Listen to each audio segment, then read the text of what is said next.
नमस्कार। आज का यह वीडियो बेड रिडन पेशेंट्स जो कोविड के हैं उनके लिए है। तो कुछ आसन्स और कुछ ब्रीदिंग प्रैक्टिसेस हम देखेंगे जो बेड पर लेटकर भी हम कर सकते हैं, जिससे हमारे लंग्स फेफड़ों की कार्य क्षमता हम बढ़ा सकते हैं। आइए देखते हैं। यह सावधान स्थिति बेड पर लेटकर ही करना है। पहले हम करेंगे ताड़ासन श्वसन, लेटकर ही करेंगे। दोनों हाथों को अपने जंघा पर रख लेना है, श्वास छोड़ देना है। अब श्वास को लेते हुए हाथों को ऊपर उठाएंगे और पैरों की पंजों को बाहर की ओर तानेंगे। श्वास छोड़ते हुए पंजे अंदर की ओर और हाथ धीरे धीरे नीचे ले आएंगे। श्वास लेते हुए हाथ ऊपर, पैरों के पंजे बाहर। श्वास छोड़ते हुए हाथ नीचे, पंजे अंदर।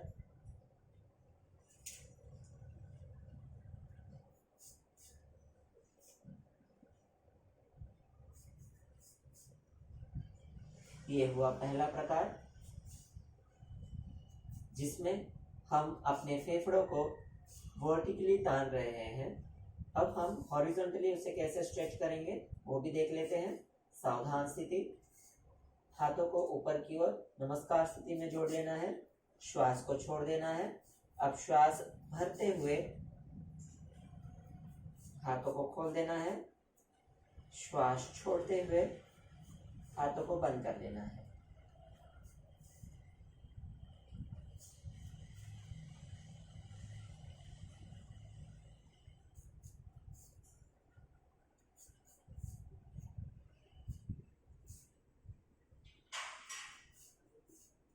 इस प्रकार 10 काउंट कर लेकर कुछ देर के लिए विश्रांति कर लेनी है।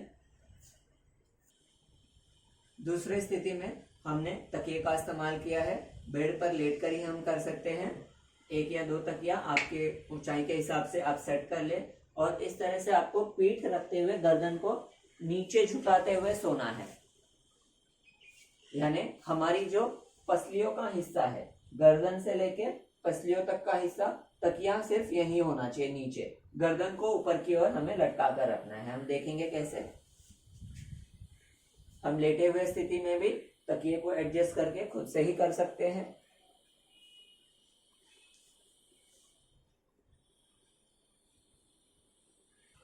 इस स्थिति में सिर्फ अपने श्वास प्रश्वास पर आपको ध्यान देना है।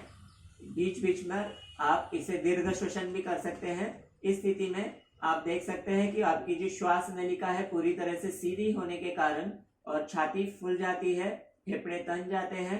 तो आपको श्वास प्रश्वास काफी अच्छी तरह से आप ले सकते हैं, जिससे कि आपके फेफड़ों की कार्यक्षमता भी बढ़ेगी और आप अच्छी तरह से श्वास प्रश्वास ले पाएंगे। इस स्थिति में आपको रुकना है, आप जितना रुक सकते हैं उतना। बीच बीच में सिर्फ आपको दीर्घ श्वसन लेके उसे फुलाने की कोशिश करनी है, फिर रिलैक्स होना है, फिर फुलाना है। इस स्थिति में आप 5 से 10 मिनट भी रुक सकते हैं। जब आपको छोड़ना हो तो डायरेक्ट सीधा नहीं उठना है। आपके गर्दन में मोच आ सकती है या पीठ दर्द हो सकता है, तो आपको सिर्फ कोई भी दायां या बाएं साइड में आपको सिर्फ करवट ले लेनी है और इस तरह से कुछ देर रुकना है, जिससे गर्दन आपकी रिलैक्स हो जाए। फिर तकिए को हटाकर आप पीठ के बल लेट सकते हैं और दोबारा विश्राम स्थिति लेनी है और रिलैक्स हो जाना है। जैसे आपको राहत मिले और आप उठ बैठ सके तो आपको बिस्तर पे ही आप तकिया लगा लें और पीठ की हड्डी सीधी रहे। इस तरह से आपको टेका लगाकर आप बेड पर भी बैठ सकते हैं रिलैक्स स्थिति में। और यहाँ पर आप कुछ ब्रीदिंग एक्सरसाइजेस कर सकते हैं जो कि एकदम सिंपल है। आप देखे होंगे कि बर्थडे में हम अपनी कैंडल्स ब्लो करते हैं, यानी कि मोमबत्तियां बुझाते हैं। तो उसी तरह से आपको मुंह से हवा बाहर फेंकनी है और नाक से हवा को लेनी है। तो आपको दीर्घ श्वसन करना है। यहाँ पर पूरी तरह से दीर्घ श्वास लेंगे,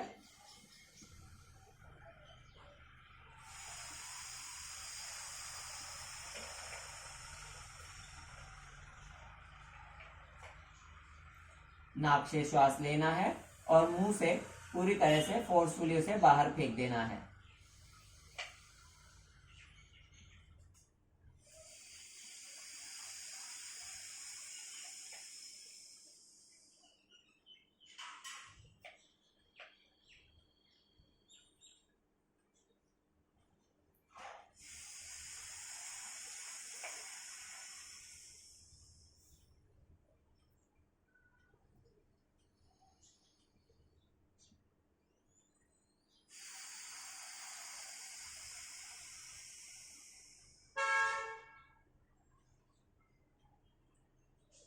इस क्रिया को आप 10 बार करके रुकना है।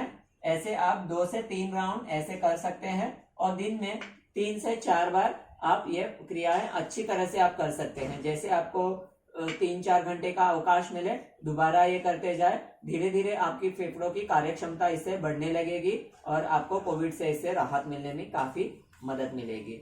अगर आप पूरी तरह से इससे भी जब आपकी क्षमता बढ़ जाए तो मैंने दूसरा एक ऑलरेडी वीडियो बनाया है जो रिस्पिरेटरी डिसऑर्डर्स फॉर कोविड के लिए है, तो आप उसके आसन्स भी उसमें ऐड करके और बाकी प्रैक्टिसेस कर सकते हैं। ये एकदम बेसिक थिंग जो बेड रिडन है उस हिसाब से मैंने ये बनाया है, आप इसे ट्राई कीजिए। धन्यवाद।